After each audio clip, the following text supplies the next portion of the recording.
to Rapaport'S Reality, the podcast where me, Michael Rapaport, and my wife talk about all things reality TV, all things popular culture, and some specific curated gems from the comings and goings of our relationship, hence the title, Rapaport'S Reality. I'm Kebe Rapaport. You pointed to yourself. I'm Michael Rapaport, and we are recording this way past our bedtime. Full transparency. It is 6:07 p.m. Eastern Standard Time. Normally, we record the podcast in the dead of the afternoon. Some people might be going, well, Mike Rapp, it is sort of the afternoon. No, for us, this is wind down time. Normally, I mean, if we're home, this is like, I'm like cleaning up. You know how you like get the house cleaned up before you go into the bedroom, wash your face, you know, brush your teeth, put the jammies on. We're approaching that hour. You had a very busy day today. Very busy day today. For me, I had 2 meetings. And if I have to go outside, if I leave the apartment, you said that with such a sincere, worn out look on your face, like I'm exhausted. I was out. One day you had like 5 meetings, and then I met you for dinner, and you had a whole conversation. That was unprecedented. That was like, you did so good, because I know that you talked all day, and then we were meeting people for dinner that we didn't really know that I didn't know them at all, but you know them, but not that well. You know, you kind of have to be a little on. Yo. And 2 today. If I go out of the house for more than 2 hours at a time, also, it's not so much if I leave the house for 2 hours at a time.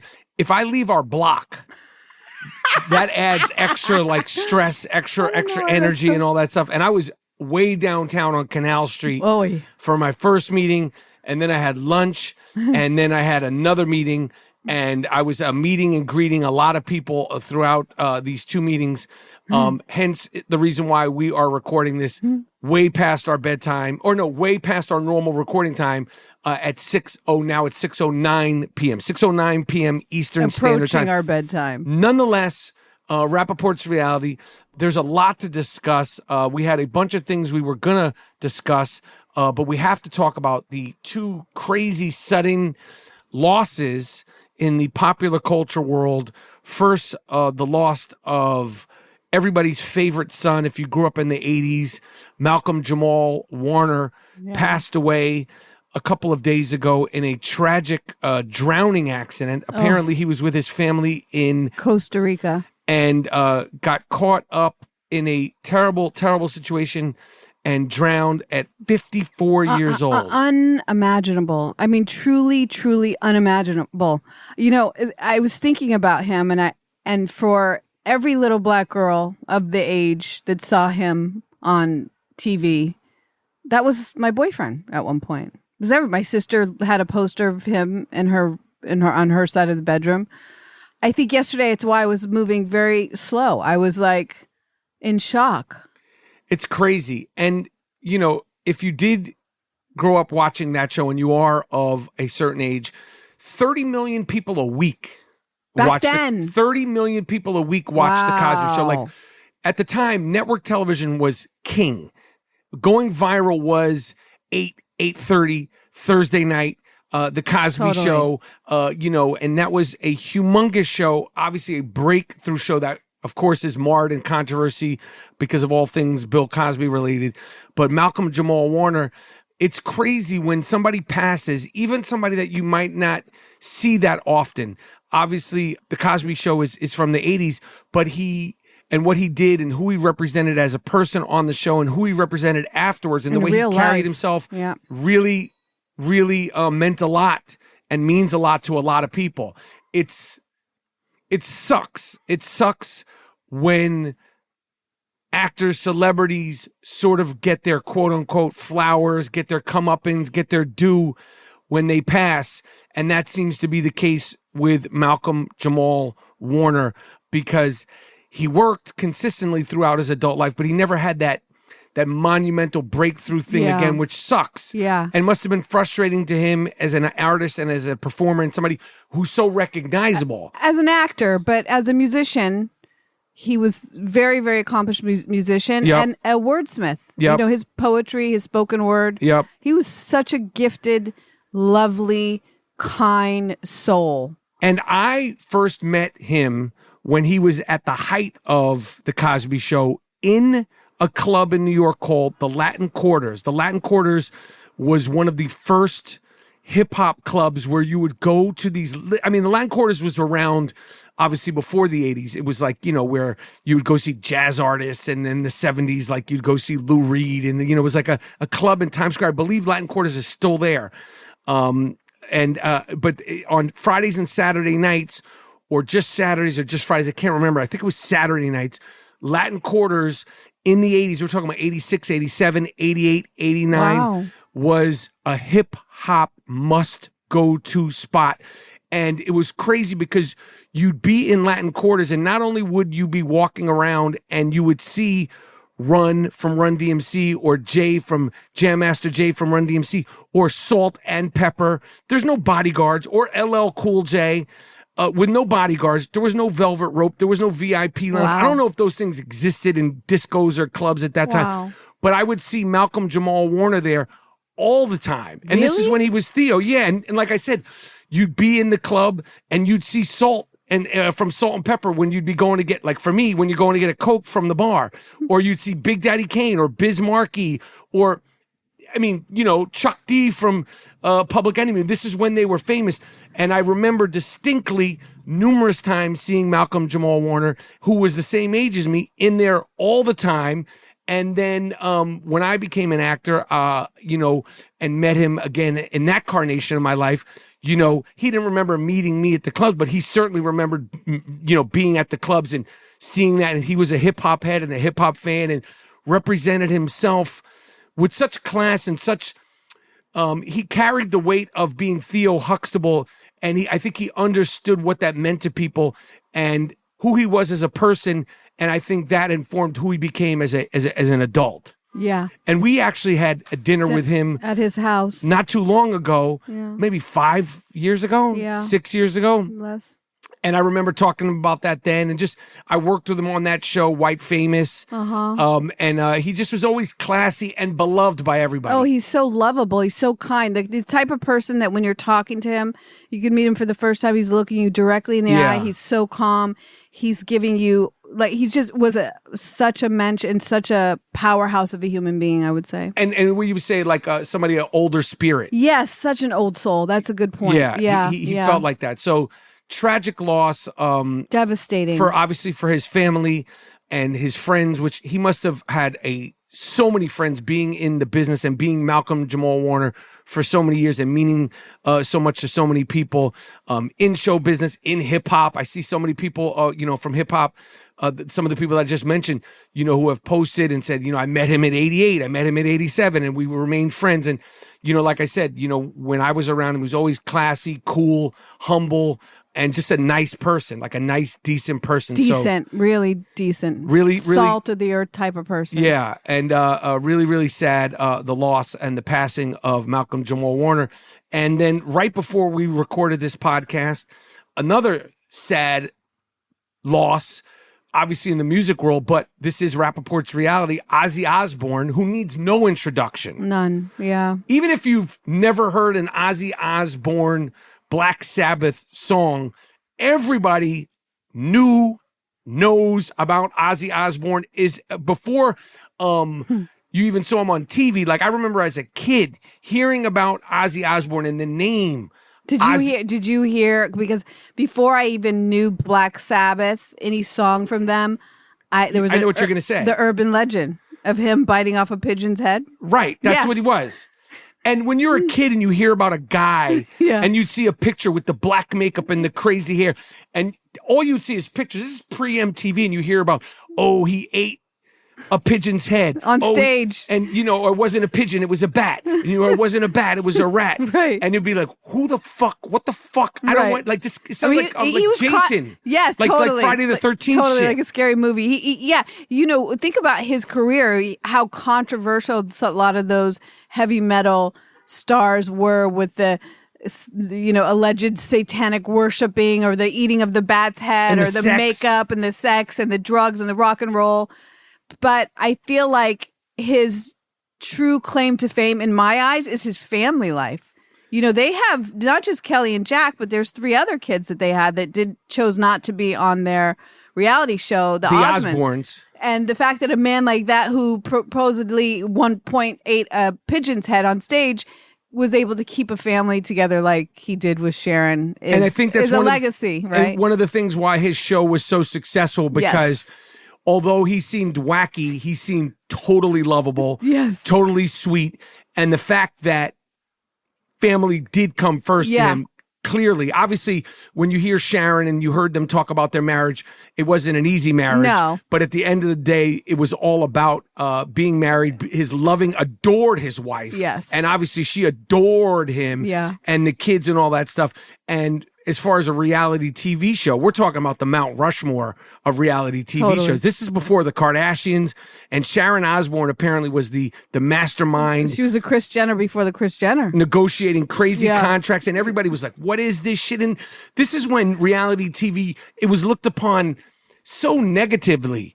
It's crazy that it was like shunned. It's still shunned in a way, but I feel like the more and more we move forward in popular culture, more and more we move forward in this incredible golden era of reality TV, it's less and less shunned. I mean, you have arguably one of the greatest actors of his generation, despite his controversy. Alec Baldwin just did a reality TV show. Of course, people are chomping at the bit. I feel like you're pitching it to us. feel like people are chomping at the bit to see me on season 4 of the upcoming season of Traitors, which I obviously can't talk about. I have signed my life away, and why would I share, or why would I try to ruin it for any one of the viewers, listeners of the I Am Rapaport? Yeah, he hasn't even told me anything. Nothing. And let me tell you something.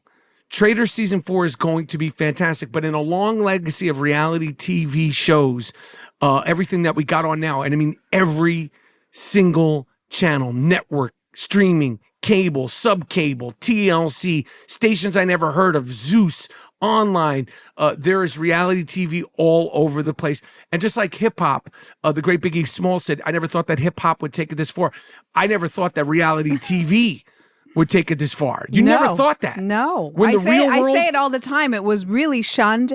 And when it came about really heavy was during that actor strike. I don't know. I won't want to say in 90.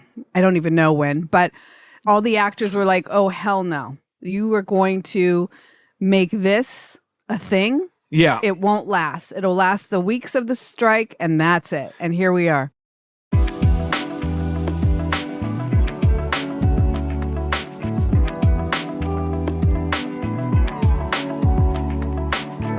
And Love Island, I was just talking to somebody about Love Island. The ratings of Love Island this summer on Peacock streaming were so over the top good, because not only is it a phenomenon, but also they had the advantage of 5 nights a week.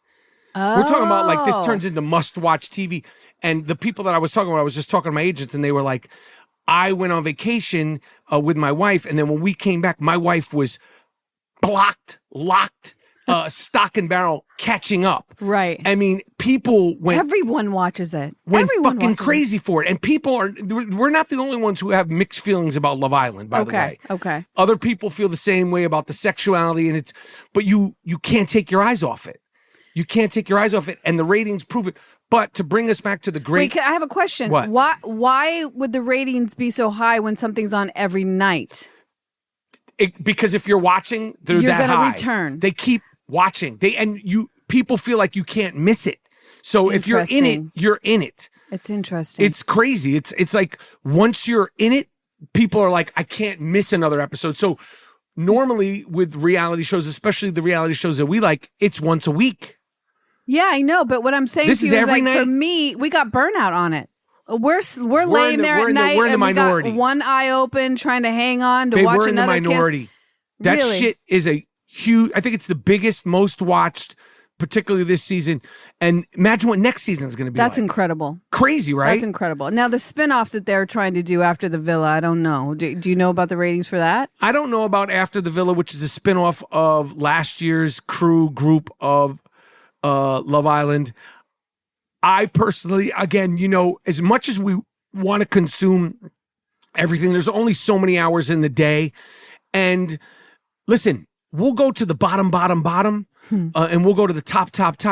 And I'm not going to say what I think the bottom is, but of course the top is what we're watching, what we're witnessing week after week. Real Housewives of Miami. This is high-end art. It's like a French cinema. No, creme de la creme. It really is.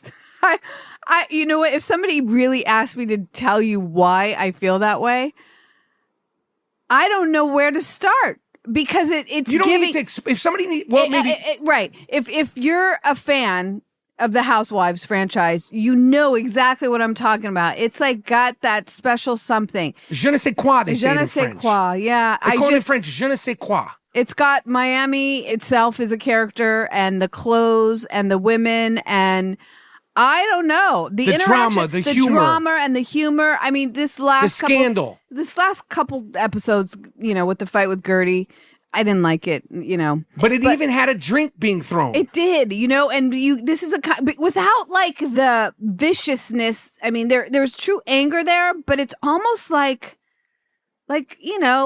poppy bubblegum anger. You know what I mean? It's not this like vengeance. These shows that when we talk about, they get really toxic. Yes. Like what happened to the reboot of New York where it gets dark. Like, yes. This is like, you're mad. You said I left my wife when she was cancer to get a facelift. Even though that's like, dang, she did. Dark. That's dark, but she was getting a facelift. You know what I mean? By the levity of that, like yes. the facelift part. So these women are still giving what the Housewives franchise, I think, originally intended to give, which is to see women that you want to be friends with, maybe see them once a month-ish, but girls that you'd like to maybe have a dinner with once a month. Yes. For the entertainment. I mean, these are iconic type of chicks. Yes. Whether they were on TV or not, if you just knew, Larsa or the new chick, Stephanie, if you just knew her in life, she would be iconic in your life. If you're in a mall in Miami or in a restaurant, you'd be like, who is that? Yeah. Like they're just captivating. What's going on there? Yeah, with what's this your woman? deal? Anyway, the passing of the iconic Ozzy Osbourne, all his music, what he meant to his family, what he meant to so many fans. I mean, we're talking about worldwide fame and a ridiculous, iconic performer, ridiculous, iconic musician, ridiculous, iconic reality TV show dad. The passing of the great Ozzy Osbourne has happened, and we are sending love, thoughts to him and his family, and may his memory always be a blessing, which I know it will be.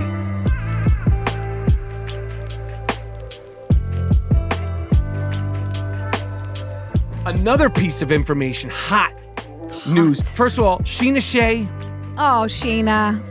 Schena Shay, let me tell you something. We always root for you, Schena Shay. Love you, Schena Shay. Talk about somebody who put it all on the line for year after year. And we literally watched go from a 20-something to a young woman, and she bumps, bruises. And when I make the analogy of reality TV stars being like fighters, she completely epitomizes that. Schena Shay went from being mocked, went from doing the mocking, went from being cheated on, went to cheating.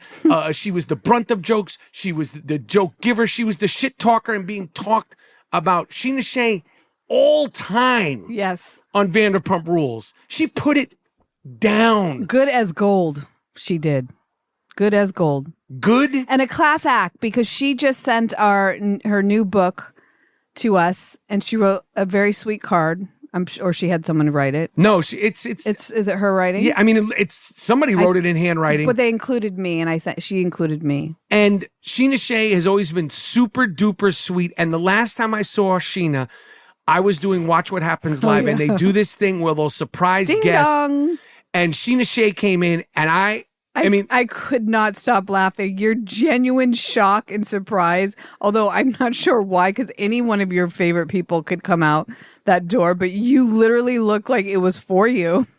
And you were so happy. It was so adorable. Because I really do genuinely like her when I've been around her. Yeah, she is really great. She's just sweet. Yeah. She's nice. I feel like she's well-intentioned. Yeah. She has her book. And you know what? I'm going to reach out to Schena and be like, yo, Schena, I want you to come on the podcast, because she is doing a full tour right now. She's doing a full promo tour for her new book. And Schena Shay, in her new book, this just came out. She talked about some of the people she's been with, the men she has been with. I saw. And, let me read this list to you.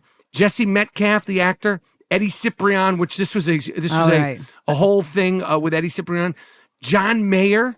Yeah, I knew that one. She talked about this. Yeah, she talked about that. This on isn't the show. rumor. She puts about this. She puts this in her book. Shamar Moore. That one's surprising, but I mean, I'm not surprised. He's been with a lot of people. And Josh Hopkins, I think is another actor. Shane West, who I don't know who. I don't know who that is. Is Shane West the writer? I'm not sure. Jesse McCartney, JC from the boy band Chaz's.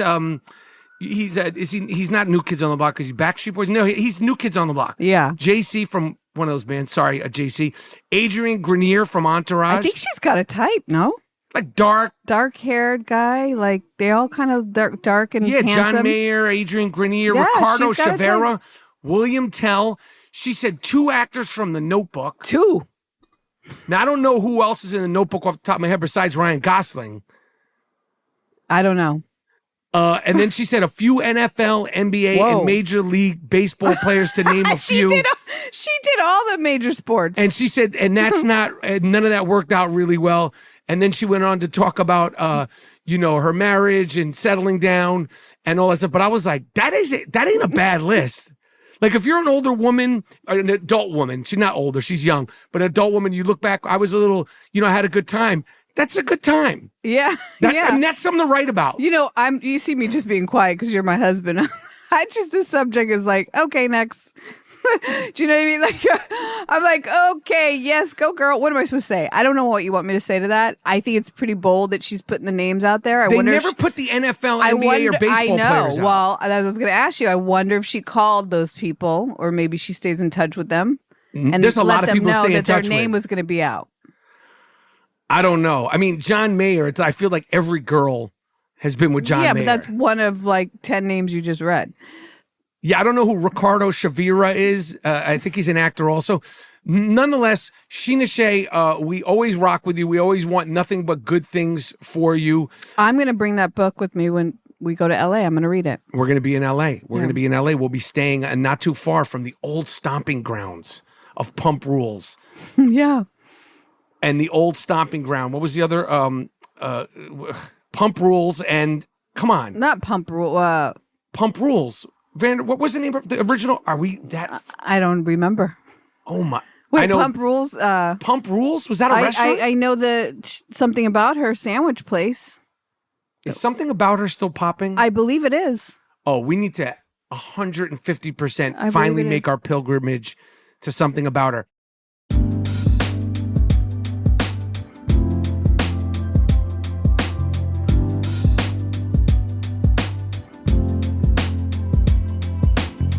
Schena Shay, in my opinion, has been underused in season 2 of The Valley. Same with Lala. Where are they? Insert them. Yeah. Because, however, I was reading an article in a publication that I won't share to mention because I don't like the publication, but I do say they do good articles, that they were talking about the brilliance and the shock value of Jax and Brittany's relationship playing out on TV. Jax Taylor, talk about a fighter. Love him, hate him. Talk about a guy who's laid it all on the line, whether you like it or not. And I know the majority of people don't like it. This fucking guy, and I wish this guy nothing but the best because I get worried watching this guy. He makes me nervous. Yeah. He makes me nervous for his own sake and for the people around him's sake. He's not coming back for season 3 of the hit show. The Valley's a hit show, despite the fact that people are saying that it's the most toxic reality TV show. Everyone has said that. Ever. We said it. And yes, people are agreeing that show is dark. I find that we were going to walk away from it. Remember? Yes. We were like, this is too much real life. And the other night when we were watching it, you were like, this makes me uncomfortable. You say that a lot during this show. He concerns me. I think that also Jesse and Michelle's relationship, you say it during their thing. I don't like that relationship either. I think you say it during the other Danny and yes. Yeah. So yeah, there's a lot of relationship sort of it's very adult. Sad stuff that seems like it's okay because they're on TV, but in real life, if you're really, really dealing with it, could get really, really, really awful. And one of the things that I do think about when I'm watching it is that despite the fact that they are showing a darker side to their relationships, at least they're all getting paid. There's like, Jackson Brittany's getting paid. Danny and his wife are getting paid. So for them, it's like, okay, this is a good job. I saw Nick Vialli, who I really like. I love his podcast. Nick Vialli, who of course was on The Bachelor, right? Yeah. He's got his podcast. He said, well, everybody on the Valley is losers. And I was like, oh, he did? Yeah. And he said it out loud. And he said it, I think he was on Sirius XM. And I was like, I don't like that term. No. I don't like calling adults losers. I don't think they are losers. They might be flawed. They might be imperfect.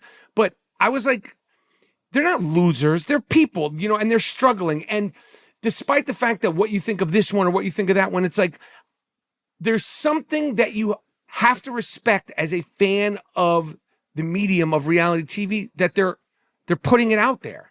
Yeah, I agree with you. I think calling them losers is not many people are losers. I mean, even I know some related to some. Like, and also, and they're not, no person is a real loser if they're trying. And I think these people are sharing parts of their real life and it's really courageous. So I don't see how he could call them losers. Especially because he's so much in the world of it. Yeah, it's interesting that he's saying that. It seems really, really pretty judgmental, I think. Yeah. Yeah, but nonetheless, Schena Shay put out her hit list. And another person who has an incredible list, Pistol Pete Davidson. Oh, yeah. My goodness. I mean, I have celebrated this man. I've broken his chops, but it's always been in good fun. Pistol Pete Davidson is expecting his first child with his new model girlfriend. And you want to talk about a list. Somebody sent me this list. Somebody sent you a list? Because I called him one of the great coxmen of his era. Great stickman, great coxman of his era. Arguably the greatest stickman / coxman of his generation. That's TBD. That's to be determined. But this guy has done it.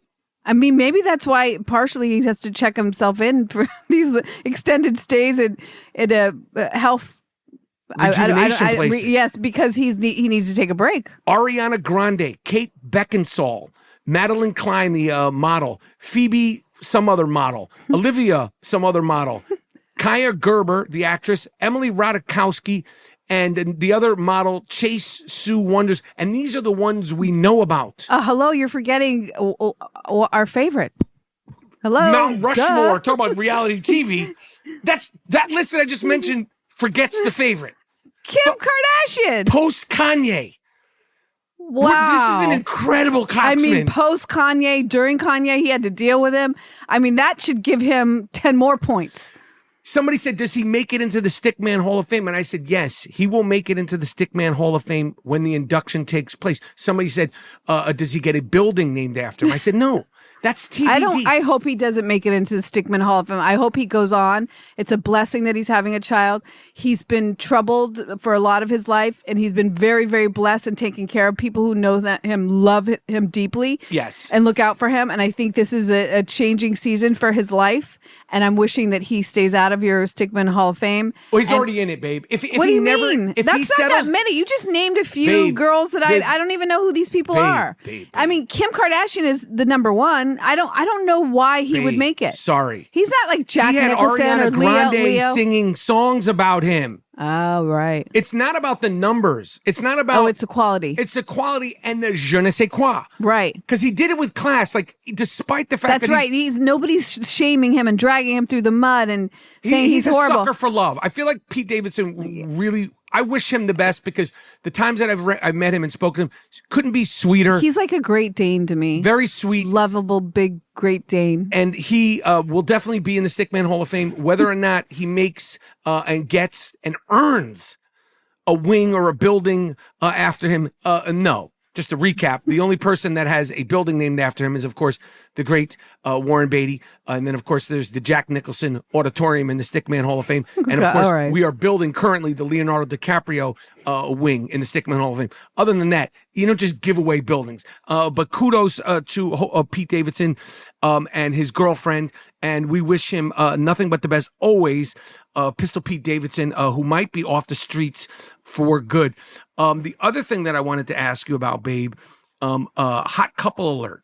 because it's a summer. It's a summer. I know of love. who you're going to talk about, and this is my favorite subject, current favorite subject. Klay Thompson, one of my favorite basketball players of the modern era, who is now with the Dallas Mavericks, who gave me joy as a Golden State Warrior. Ugh, the best. And Megan Thee Stallion have went public. They are taking photos together. Working out together. I mean, the video of them working out together, I think I watched it 7 times. Literally started it over because she does this cute little voiceover of it. And then he's like lifting her up and he's touching her butt. And she's like, oh, da, da, da. She's so funny and so cute. This is the couple of the year that we didn't know we needed. And I'm going to tell you something. I know you probably don't know that much about Klay Thompson's persona. It's hard to get 5 words out of him. His social media, he's never done a video like that. That's like crazy. He's on the down low. Yeah. Klay Thompson, in case you guys don't know, his father was a professional basketball player. Klay Thompson, if you've ever seen interviews with him as a basketball player, it's literally like hard to get him to speak. He's introverted. He seems like he's extremely shy. He's, kind of quirky for a basketball player, especially like a swaggy basketball player. Like when he was in San Francisco, he would ride a boat to, I don't know the geography of San Francisco to the games? And Oakland, but he would ride his own boat across the bay. That's amazing. And he just was such a great player, but I mean, so fucking quiet and so shy. Steph Curry, is comfortable being Steph Curry. Right. He's funny, got a sense of humor. And he's not on full blast, but Klay Thompson be like the guy at the press conference. He'd score 50 points and be like, how'd you feel, Klay? He was like, I felt good. Very about his business, completely understated. So for him to be on social media doing a funny video, he must really be in love. And Megan Thee Stallion, nobody's got nothing to say bad about her. She's so lovely. I love her so much. She's funny, witty, strong, beautiful. He's gorgeous. I just love this for them. Me too. I love it for both of them. And, Mama called him Klay. I'm going to call him Klay. And obviously it's early in the relationship and they are young. They're famous and all that stuff. But I could see this working out. Yes, I could see it working out Klay too. Thompson is about his shit. And Klay Thompson he's not one of those guys who you ever hear anything bad about. I don't know, what he did in his private life before, Megan Thee Stallion. But the fact that he's public with her now. I think they're a perfect match, to be honest. Now that you're telling me about him, she's just as unique. Yeah, and Klay's coming to the last few years of his NBA career because Klay Thompson has been in the league for a long time. And like I said, that fucking guy gave me joy with the Golden State Warriors. I mean, sincere joy. I know. I was there. Anyway, Rapaport's reality. What else can I say? It's time to go to bed. This has been you another. have to eat something first. I made something. You have leftovers from last night if you're hungry. Fantastic. What are they? It's like a little chickpea pasta with ground turkey. Ground turkey. But chickpea pasta, what does that mean? Chickpea pasta. It was made out of chickpeas. So it's not pasta? No, it's pasta. It's shaped like pasta, but it's made from chickpeas. You've had it before. Mama calling pasta. I'm calling pasta. Chickpea pasta. I'll take what. Listen. That's all we have. Yeah, I'll take whatever you throw in front. My wife, Kebe, she'll go, "What do you think?" or "What do you?" And I go, "What do I want to eat?" Whatever's thrown in front of me. The fact that Kebe is such a great cook. No. Yo, you're just like a we good, should do you're when a good this podcast eater. gets its kudos. We're gonna do a fucking dinner party. We're gonna find like the 4 biggest fans of Rapaport's reality and have them come over and let Kebe cook. I'm not saying you're like I'm not a Mario Michelin. Battaglia. No. But you're as far as somebody who could throw down at home. I can make something happen in the kitchen for sure. Kebe makes shit happen. But also you didn't grow up eating like that. My standards are low. Yeah, so like I could throw anything literally from the kitchen to the couch into your mouth and you'd eat it. That's 100% true, but I get way better food than I grew up with a single dad in New York. Anyway, we don't need to deep dive into that. What I would like you guys to do is to make sure you tell a friend about Rapaport's reality because we love doing the podcast. Subscribe, rating, review absolutely helps. And make sure you follow us on Instagram at Rapaport's reality. We are done. I can't wait to have these leftovers and then go to sleep. Love you, babe. Love you, babe.